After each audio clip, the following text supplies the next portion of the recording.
Hello, everyone, and welcome to Politics Today live on Channels Television. I'm Sheikh Okimbaloye. Tonight, our attention is on the security situation in the country, especially the issue of banditry in the northwest region of the country. And tonight, one person that has been very much involved in advocacy and negotiation, if you may call it, has been a popular Islamic cleric, Sheikh Ahmed Gumi. He's our guest tonight on the program. Thank you so much, Sheikh Gumi, for talking to us on Channels Television. It's a pleasure for me to be with you. Thank you indeed.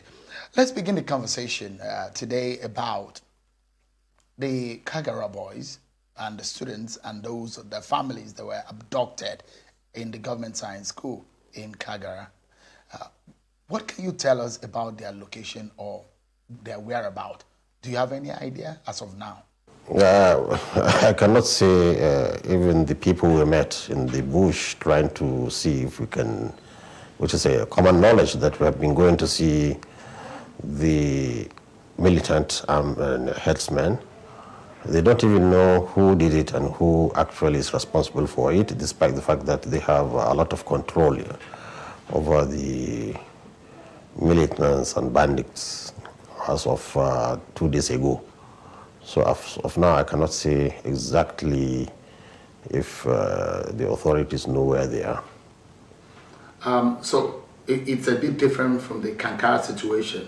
You seem to be apprised of those who did the abduction in the Kankara situation, but this one, you have no idea of those who are involved. No, we don't have any idea of those who are involved because actually we don't even know these people at all. But you see, whoever wants to meet them, depending on the channel of communication.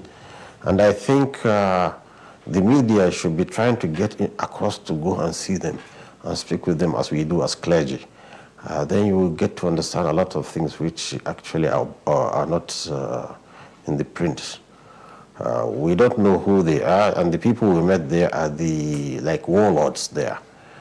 And they said it happened just 2 days ago, and the area is so wide, they don't know which group or which splinter group did the kidnapping, but at all costs, they are going to get contact with them. And since we're in a peace negotiation with them, definitely they will lower them into releasing them without any ransom.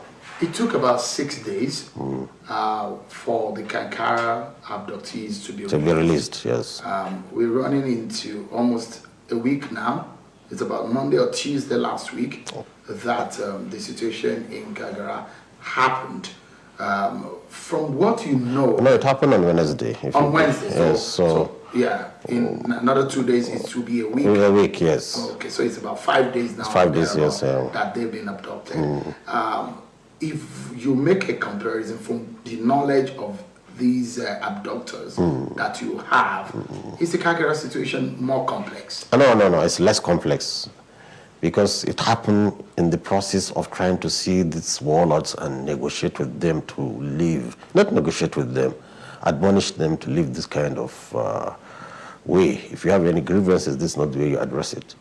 And we have to teach them this, and sometimes when you go there and speak with them, you see that, yes, you really have to give them an excuse, although there is no excuse for any crime. Nothing can justify crime. Crime is a crime, and they are committing crime. But why?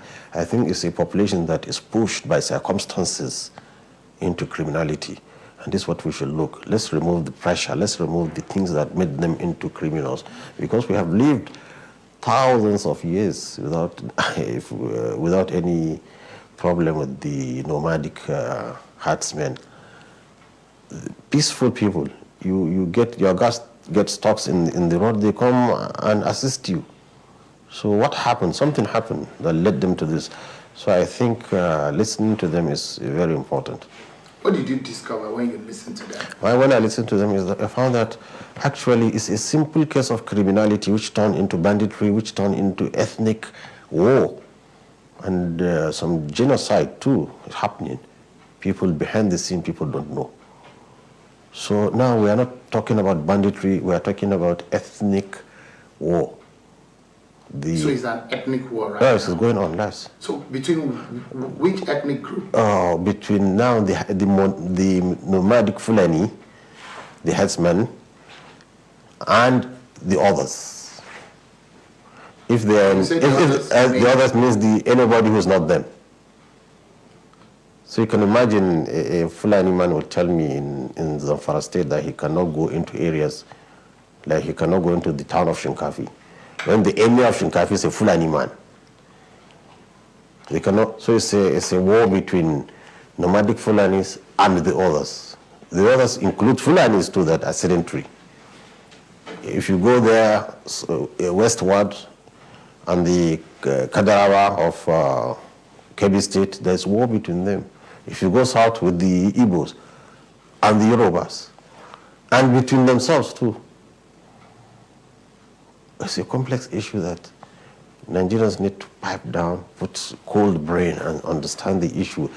But I see the solution is very simple, but it's not military hardware.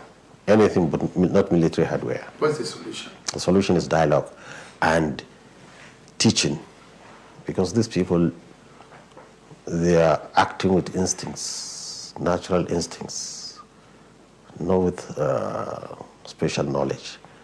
And they don't have any ambition or anything. When they don't have, what is the future? What do they look at? What do they want to achieve? They don't have that vision. They are talking about existence. Their livelihood is destroyed. Because the cattle rustling that was going on for a long time, they are the first victim of it. When their cattle finished, then people started rustling cattle in towns. So these cattle rustlers that came suddenly into the scene, this is the source where we should investigate, and we need psychologists, criminologists to investigate how suddenly cattle rustling become a booming business in Nigeria, especially in northern Nigeria, and how it affected the socio-cultural behavior of the nomadic Fulani. It's very important. They are pushed into criminality, and I think the same way, if you understand, can bring them out from it very easily and quickly. Okay, I'd like you to clarify something. Yes. These elements, these bandits that you've seen, that you know, that you've spoken to, yes. They are Fulanis, is it? Yes. They speak Fufude. They speak Fulfulde. So, and they speak Hausa. Okay, so you call them the House of Fulani? This is what we call the House of Fulani because of the, what do we call it, interlacing of the culture, language between the Fulani and the Hausas. But they are originally Fulani? They are, yes, they are physique and everything, they are Fulanis. Of Nigerian extraction? Oh, you know, they are Nigerians, no doubt about that. They are Nigerians? Yes, in fact, some of them have parents in the town. So why, for those who say some of these criminal elements are non-Nigerians who move through the ECOWAS territory yes, into Nigeria, is that true? What happened is, you see, as I've said now, we are having an ethnic war. The Fulani nomadic feels his existence is threatened. So what they do is, when they have a war, they call other Fulanis from other countries, irrespective of where they are. Fulani is Fulani man. They go to defend their kinsmen. Then disperse, each one goes back to his roga. So that's why they what do you call it? They transit the borders just for an operation and go back. But if there is calm and there's peace, you will not see this kind of incursion of foreign elements into the nation. And that's why it's very important. The government is very proactive in this issue. Let's go in, let's educate them, let's register them, let us do what we do to others, so that we don't have any Nigerian that can be susceptible to be used. If this money they are making is to take the land, they will be buying islands, they will be buying mansions, they will be buying cars, and this is, no, they are still in the hut. They're just trying to survive. It's just a misconception from both sides. People don't know. You need to go in. And I hope you follow me one time when I'm going in, to go with you and talk to them and interview them and see. And you see, for every victim you're talking about, victim of kidnapping, you have almost 10 times victims among themselves. They will show us, none of us here is not without a victim of violence, maybe killed by the military or killed or lynched in town.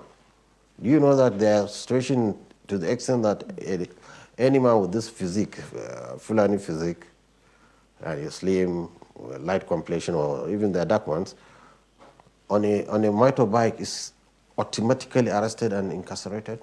The first time I ventured out into Jere area, two Fulani men, we are dropped out of a bus by the police and arrested.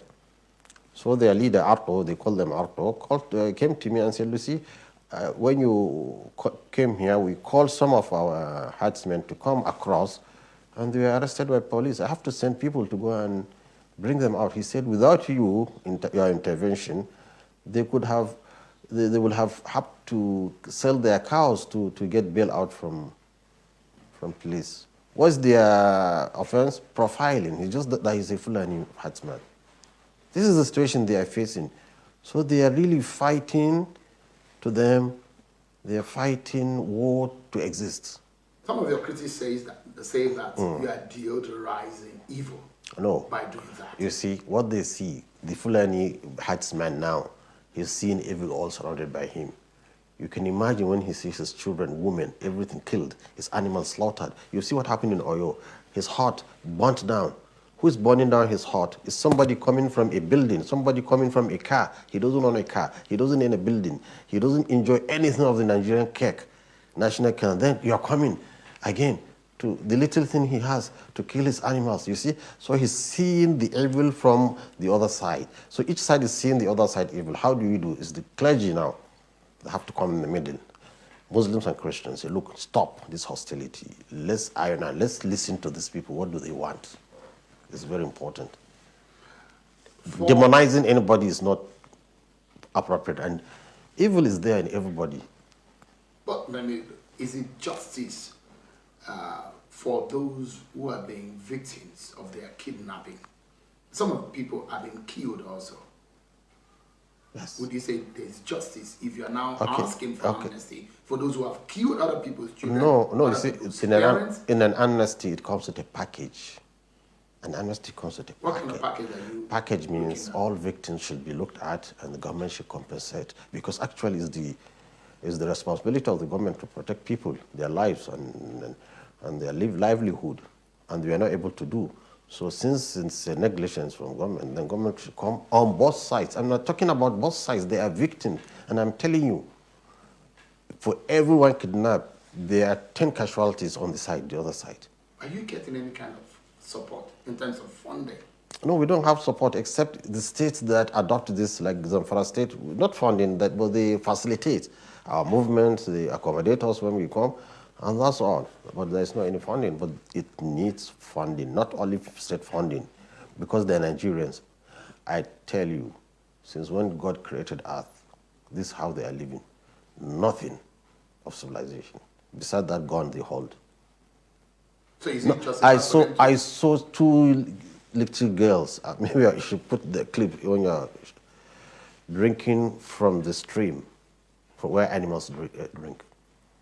And these are the kind of people will be shouting, what do you call it, bandits? No. People need to go and see their life. I was asking you, who is funding your trip? Because a lot of people will be asking the question, who is sending Sheikh Gumi on this mission? You know, the mission doesn't require much funds. You see, wherever you are, in just a stone thrown to place, you find the Ruga of Fulanis. So it doesn't require much. We just buy some few little books, go to them. But you see, when I travel to a state, then the states give us logistics. You know, they accommodate us in a hotel and assist us with their police to escort us to a reasonable distance, because there are some bandits, or I call them now militants, that don't allow police to near them. And there are some, they don't care. You can go with the police and they're ready to talk. Why do you choose to call them militant I choose and to not call them bandits? Yes, because now they are fighting an ethnic war. They are kidnapping to get money. You see, now Look at the example, the case, the latest case where they released a bus full of people. They were asking 500 million. Now they freed them with mere negotiation. They freed them free. Nothing was paid. Nothing was paid. Even one of the victims' father was calling me, thanking. You can ask the victims. And you brokered this deal? Yes, it's broken. You brokered it? In front of us, he said he's going to talk. He said he knows those who took the bus, and he's going to talk with them. But for those who took the boys in the school, they are not sure of them. But he's still going to investigate who they are, and he's going to convince them to release them because there's a peace process going on now. How soon do you think this can happen? Anytime they can be released, anytime, any minute. Since there's a peace process, so they're ready to lay down their arms, stop kidnapping, stop all the things they're doing. And you see, even we call them killer headsmen. How many people did they kill? They only kill, sometimes some of them are on drugs. Some of them are on drugs.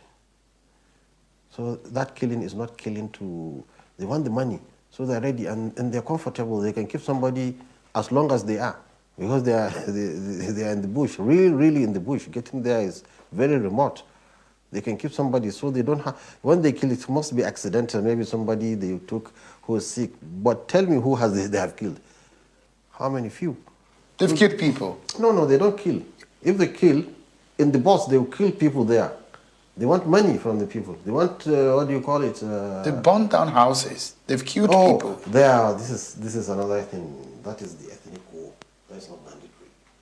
Maybe if a nomadic man went to that village and he was killed or lynched, so they come in a group and ransack the village, not to steal, just to revenge.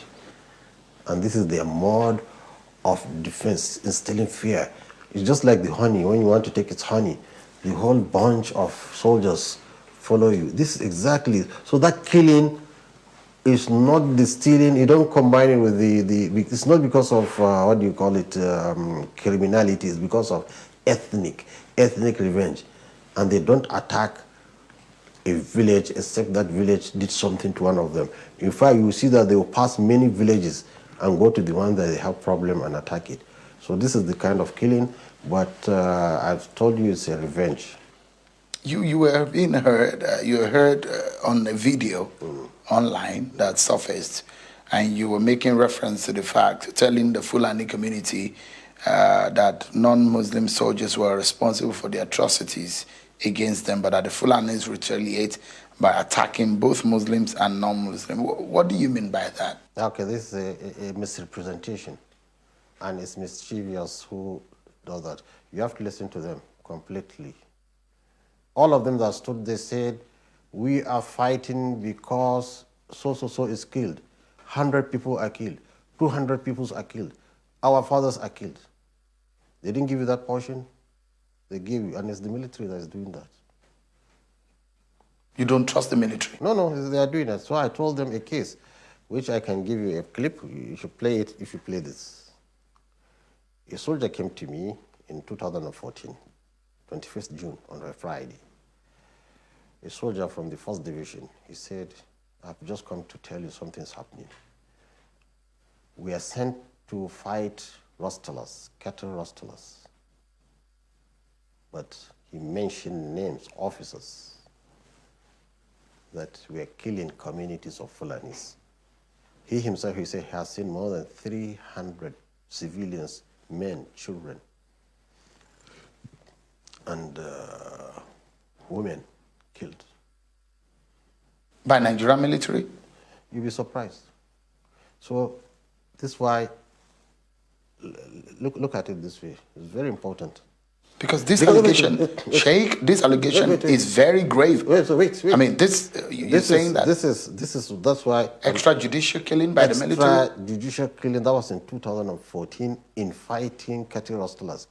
The bandits told us when the military first came to fight the rustlers, because they are the first victims of them, they were happy. But when they came, they were killing everybody. Then they turned into now trying to protect themselves from the military incursions. Let me tell you, we have evidence. So now, I'm going to broker a peace with these people, and they know they are the victims of this military excesses. They are. And in the videos, they have told us they have seen more than 100 different people. It's so much successive that it can be untrue. So I said, just to reaffirm that we know what they know. If you look at what is happening, basically, one is curious. Sheikh Gumi is able to trace these bandits to their hideouts and meet with them. Why is it difficult for the Nigerian intelligence community or the Nigerian military to be able to know where these bandits are? They know. They know? They know where they are. They see them by aerial views. They have intelligence among them. I've met a herdsman. I have met a herdsman who is part of the internal security. They all know. But the problem, I think now the military has learned its lesson. The first approach they had, when they go in and start killing, they realize it's the wrong way. And they realize they are producing a monster. So they are now very careful, watching and studying and seeing how they come about it. The only element now I'm adding value to it is that, look, don't just wait out, just don't wait and watch. Go in and negotiate. So, I mean, if you look at what is happening right now, you see a situation where some military or security consultants who have told me and said, look, what we see in these bandits or what we see these killer herders, there's some kind of Boko Haram. Do you think that these killer herders or these militants, as you call them, are some form of Boko Haram or some element masquerading as bandits who are really Boko Haram? I can say categorically they are not Boko Haram, but we have to be very careful. Because if the pressure is too much, being Boko Haram more international, more connected, maybe richer, if the pressure is too much, I'm afraid they can be influenced by Boko Haram. And there we have seen the signs that Boko Harams want to infiltrate them. But so far they are not Boko Haram. They are ready to lay down their arms. And there's an incident that happened in Zamfara during the former regime.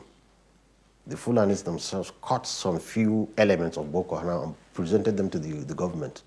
Boko Haram, they're trying to preach to them that, so they are not Boko Haram now. I'm telling you, they're citizens, they recognize the government, they recognize authority. Boko Haram doesn't recognize nobody except themselves as the sole sovereignty, you see.